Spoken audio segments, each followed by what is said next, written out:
दोस्तों, भगवान की खोज एक ऐसी खोज है जिसके लिए इंसान अक्सर बाहर तलाश करता रहता है, लेकिन अपने अंदर तलाश नहीं करता है। भगवान गौतम बुद्ध से जुड़ी यह प्रेरणादायक कहानी भी हमें यही सिखाती है। पुराने समय की बात है, एक व्यक्ति भगवान की खोज में कई जगह भटकता था, लेकिन फिर भी उसको कहीं भी भगवान नहीं मिले।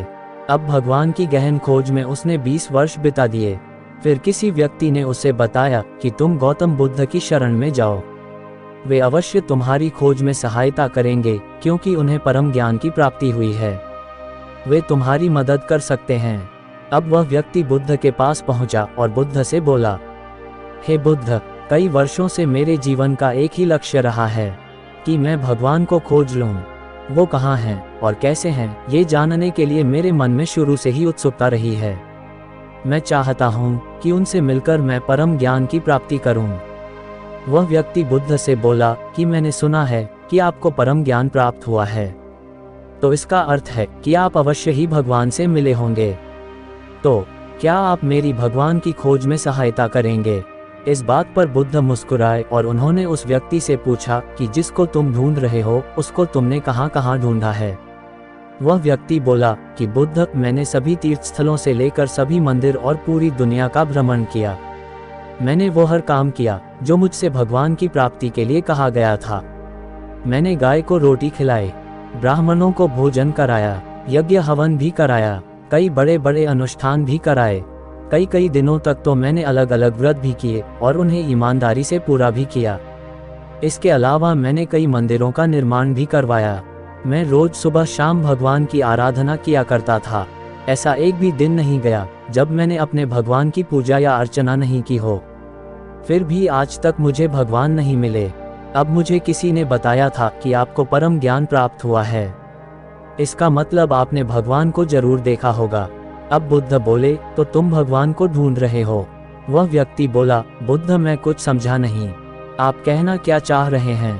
बुद्ध ने कहा, तुम शाम के समय वापस मेरे पास आना, तब मैं भगवान को खोजने में तुम्हारी कुछ सहायता कर पाऊंगा।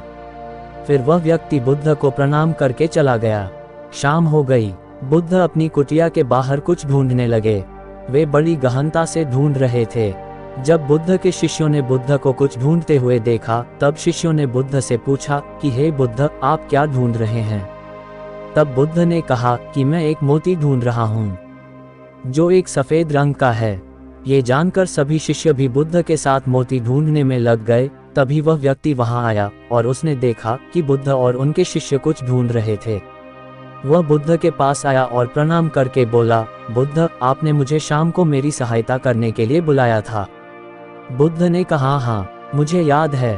वह व्यक्ति बोला, आप कुछ ढूंढ रहे हैं? बुद्ध ने कहा, हाँ, मेरा एक सफेद मोती खो गया है, मैं उसी को ढूंढ रहा हूँ। क्या तुम मेरी सहायता कर सकते हो? वह व्यक्ति बोला, हाँ, बिल्कुल कर सकता हूँ, मैं अभी आपको आपका मोती ढूंढ कर दे देता हूँ। और वह व्यक्ति मोती को ढूंढने में सम्मिलित हो गया और बुद्ध भी उसके साथ मोती ढूंढ रहे थे। अब बुद्ध के एक शिष्य अनिरुद्ध ये सब दूर खड़े देख रहे थे और मन मन मुस्कुरा रहे थे। ये सब देखकर बुद्ध के एक और शिष्य आनंद ने अनिरुद्ध से पूछा, आप बुद्ध की सहायता क्यों नहीं करते? अनिरुद्ध ने कहा, आनंद, बुद्ध को किसी की सहायता की जरूरत नहीं है। ऐसा तो हो ही नहीं सकता कि बुद्ध जैसे परम दयालु, जो पूर्ण ध्यान बन चुके हैं, कोई भी वस्तु इनसे खो जाए। ये सब वो अवश्य ही किसी का ध्यान बटाने के लिए कर रहे हैं। अब धीरे धीरे समय बीतता जा रहा था और वह व्यक्ति जो बुद्ध के पास आया था, काफी समय बीतने के बाद भी जब उसे मोती नहीं मिला, तो वह थककर बुद्ध के पास गया और बोला, बुद्ध, मैंने बहुत ढूंढा, लेकिन वो मोती मुझे नहीं मिला। तब बुद्ध ने कहा, जब तुम मुझे वो मोती ढूंढ कर दे दोगे, तभी मैं तुम्हारी कोई सहायता कर पाऊंगा। क्या तुम्हें अपने सवालों का जवाब चाहिए? अब वह व्यक्ति बोला, ठीक है, मैं फिर से कोशिश करता हूँ और वह मोती मैं आपको अवश्य ही ला कर दूंगा। वह व्यक्ति फिर से वो मोती ढूंढने में व्यस्त हो गया और धीरे धीरे रात होती गई। अब काफी रात हो जाने के बाद वह व्यक्ति बुद्ध के पास आया और बोला कि आप ठीक से याद करके बताएं कि वह मोती आखिर कहाँ खोया था। अब बुद्ध ने मुस्कुराते हुए कहा कि वह मोती तो मेरी कुटिया में ही खोया था। अब वह व्यक्ति झुंझलाते हुए गुस्से में बोला कि इसका मतलब इतने समय से आप तो मुझे ऐसे ही मूर्ख बना रहे थे। मुझे तो ऐसा लगता है कि आप वैसे ही ज्ञानी होने का ढोंग करते हैं। आपने व्यर्थ में ही मेरा समय बर्बाद कर दिया। जब आपको इतना भी नहीं पता है कि जो चीज़ कुटिया में खो गई है वह बाहर कैसे मिल सकती है। वह तो कुटिया में ही मिलेगी। आपको कुटिया के भीतर में ही जाना चाहिए था। आपका मोती आपको वहीं मिल जाता। बुद्ध जी मुस्कुराते हुए बोले, मैं भी तो तुम्हें यही समझाना चाहता था कि जो चीज़ तुम्हारे भीतर खो गई है वह चीज़ बाहर कैसे मिलेगी। तुमने 20 वर्षों तक बाहर खोजबीन की, क्या एक भी पल के लिए भी तुमने अपने अंदर खोजबीन की? तुमने एक ही दिशा में ढूंढा, केवल बाहर की तरफ, जहां सिर्फ अज्ञानता है। वहां वह मोती था ही नहीं। वह मोती तो तुम्हारे अंदर ही खो गया है। उसे अपने अंदर ही ढूंढो, तब तुम्हें वो ज्ञान मिल जाएगा जिसकी खोज में तुमने 20 वर्ष लगा दिए। वह व्यक्ति बोला कि बुद्ध, आपकी बात तो समझ में आती है, लेकिन अभी भी मैं यह नहीं समझ पा रहा हूँ कि मैं अपने अंदर क्या ढूंढूं। बुद्ध ने कहा कि तुम अपने भगवान को खोजना चाहते हो, लेकिन क्या तुमने अपने आप को कभी खोजा है? अब वह व्यक्ति बोला कि हे बुद्ध, आखिर मुझे अपने आप को खोजने की क्या जरूरत है? मैं तो अपने आप को संपूर्ण रूप में जानता हूँ। मैं अपना नाम जानता हूँ, अपने माता पिता का नाम, अपने घर का पता और सब कुछ जानता हूँ। जब से मैंने जन्म लिया है तब से मैं सभी चीज़ों को जानता हूँ। मैं कुछ भी भूला नहीं हूँ। तो फिर मुझे आखिर क्या और जानने की जरूरत है?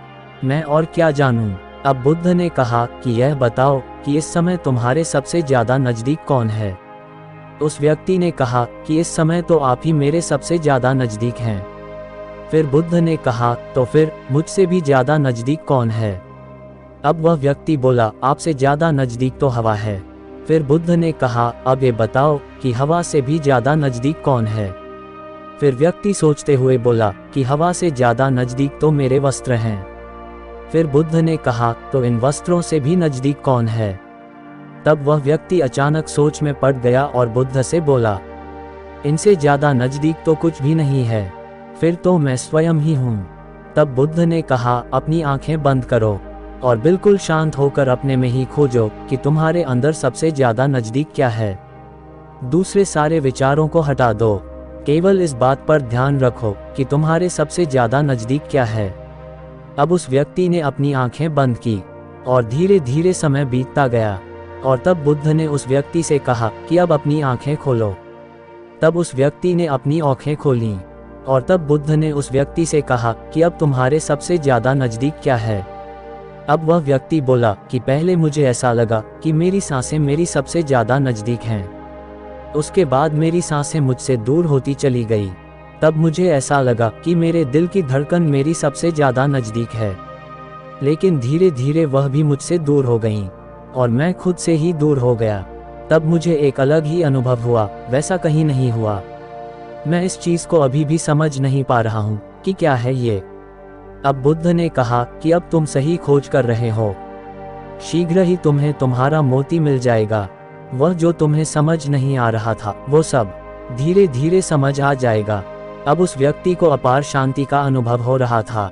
वह व्यक्ति अब बुद्ध के चरणों में गिरकर क्षमा मांगने लगा और बोला, हे बुद्ध, मैंने आपसे बड़ा ही अभद्र व्यवहार किया है।